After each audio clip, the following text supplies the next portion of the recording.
Oh, how wise and superior you are, John Buchanan. Brilliant, yes, as the branches after an ice storm, and just as cold and inhuman.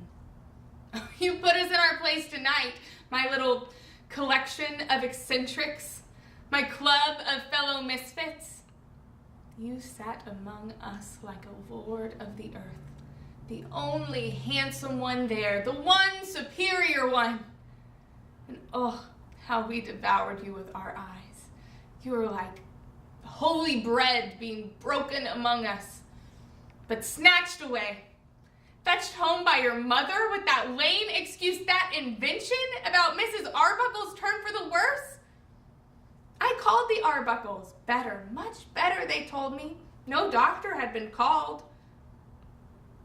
I suppose you're right to despise us, my little company of the faded and forgotten and different and odd and lonely.